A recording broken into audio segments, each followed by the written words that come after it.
having persons to run those organizations and those troops. We have a very large, matter of fact, we are the largest Girl Scout unit in the city of Brooklyn. Yes, and that's because of the great leadership that when our elders decided to give way to the younger ladies of our church, and they took it over, and their influence brought other young ladies in, and we service about 150 young ladies every Saturday, which is great. In this time, from all ages, from the smallest 3-year-old all the way up to 18, 19, 20 years old. So it's doing a great job there. But the boys don't want to have anything to do with the Boy Scouts because of that same thing, having the leadership to be able to take time to influence that, to make that grow again. Yeah, I think that's an interesting point. You know, having the Girl Scouts and the Boy Scouts connected with the church. Absolutely. Then there, you don't have to worry about that cost. You know, and I think that I can understand the fact that we have to be concerned about the economic situation. But you know, in my day, that the Boy Scouts troop operated out of the church. Yes. So maybe the church can now. Let's move to another one. There's this issue about charter schools. I mean now, and it's a big hot issue today. You know, what can we do? I mean, should we continue to expand charter schools, or should we just stay where we are and then try and work to improve our public schools? I mean, what should we do? This is a real dilemma. I mean, and of course, you know, you have folks that I respect on both sides of this issue. Some saying more charter schools, some saying no more charter schools. Let's just work now with our public schools. What do we do on this, Mary? I mean, where do we go with this? Well, I think we really need to focus on working with what's already in place. Even when they're forming new charter schools, then that means that the regular public school is still suffering. So I think that the time and the effort, the good teachers should be in regular public school, because charter schools, the way they are set up, some children can't even go because of the area where they live. So if you have a good public school in your neighborhood, you wouldn't want to send your child someplace else because you have good teachers right where you live. So I think if the money is put in the public school to make sure that teachers who say they're teachers really teach. And accountability. I mean, do not say that you're a teacher and then a child is not producing, they're not learning, and then you still pass them on to another grade. Make sure that those teachers are teaching and they have guideline and structure to follow, and children will learn. Work with what you have. And Josephine, you had something to add there? Yeah, my son, you know me, my son's always going. Anyhow, you have the problem that if you have the charter school, they have restrictions on what child can be there. They will not take a problem child because it's disruptive, and they don't want to do that. But that means that child who has a problem, no matter how big or how small, has to stay in the public school. So the public school then becomes the dumping grounds for all your problems. That's number one. But you don't give the public schools the same budget that you give the charter school. So that there are textbooks in there that are really, really old, and you don't get enough computers in the classrooms. You don't get enough anything. Teachers are having to supplement their budgets by going out themselves and buying things, or in the beginning of the semester, the child will get a list about this big, 2 pages long, with all the things they've got to bring in, including tissues to blow their nose. You know, this is the kind of list that the parent gets that has to come, and this is the public school. So that it's kind of hard to say that they're equal, because they're not. The charter school gets a certain amount of money, a certain child's allowed to go to that school, and they're allowed to say to a child's parent, your child, male or female, is disruptive in our class, you have to send them back to public school. Right, let me ask you this. Do you think that the reason that charter schools people are so excited about them is that they're smaller schools rather than... classes are much smaller. Yeah, classes are smaller. Yeah. That is actually great no matter what level you're teaching. Whether it's in kindergarten, junior high, high school, college, doesn't matter.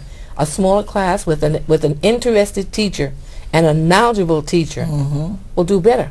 Absolutely. Well, if that's the case, why should we continue to build these big public schools, John? Well, I think they're moving away from that concept of building the big public schools. The public high school I went to, Jefferson, has been broken down and made into a series of schools within a school with the same smaller concept that you refer to. So I think that that's the way to go. It's a better way of having control and better ratio of student per teacher. Yeah. Well, if smaller schools are better, we definitely should just build smaller schools rather than making 4 or 5 schools into a big school. We just build smaller schools, and of course, and then if children are going to learn better and have control, and I do believe that control is an issue. My daughter went to Brooklyn Tech. Yes. And I'll never forget that, watching the principal at that time at Brooklyn Tech. I mean, there was 6,000 students in there. Yes. He didn't even try to learn their names. No. Because if you know a child's name, yes. I think that there's a lot to be able to control him or her in terms of behavior. Yes. And he didn't even try. He was just saying tall one and short one. Hey, you tall one, move over. Short, hey, you short guy. I mean, and I'm going like, that to me is not the way you get young people to respond. Yeah. And to show some care and concern for the child. That's what we don't have a lot in our school systems, even in our neighborhoods, in our communities, even in the church. As much as we should, as it before, where everyone was a part of the village. And Miss Lucy or Sister Lucy could chastise me, and my mother would make sure that I got chastised again. Those things are out the window now. We don't have the care and concern and the accountability, as I said earlier, and those responsibilities that children need to have that structure. We send them from home, and they stay for the 8 hours or so, even after school, and they go back home, and then no one's concerned about what happened in school all day and how was your day, and all just go in your room, it's the broken families. There's so much that the child has on that burden on them that they act out in the time that they should be learning. So I think that we need to spend more time caring and concern and knowing names, as you said, and knowing the child, so they know that my principal knows me by name, knows my character, in the sense, knows I better straighten it up and get it right. Now I noticed that the church-related schools and hospitals are closing. I mean, that was another source in terms of education and the schools. But now I've noticed that every year another school shuts down. Every year, almost another hospital closes. That was connected with a church. I mean, don't you think that interferes with our education system and in our healthcare system? Certainly. No doubt. Yes. Yeah. Certainly. It's not just the ones connected to the churches. It's other hospitals also, and I'm picking on hospitals right now because that's my forte. But there's other hospitals closing also. Can I read to you something that Alan Aviles put out a press release on the 11th, which was just yesterday? So I haven't had a chance to memorize it. Was it budget cuts and things of that nature? Yeah, we're going to have to actually close at least one dental, and we're going to close about at least 5 or 6 of our child health stations within the community, because it's part of our cutback. We just have to make our budget. We are $1.4 billion. We're going to have that much of a deficit coming up in this next time coming around. And it's going to be hard. It's going to be very, very hard. And there was a line here. Where is it? It's more about, because we are the safety net for the city. We have, it's a public hospital, so that we That's the Health and Hospitals Corporation. Yes. It's a public hospital, and it's 11 hospitals.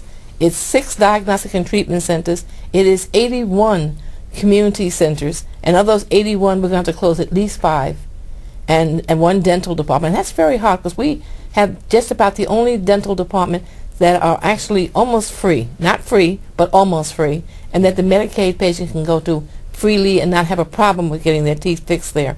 And this is our big problem, because we do everything, and we treat the uninsured. We had an increase, and now we're up to 453,000 immigrants or uninsured people in New York City per year. That's a lot of people.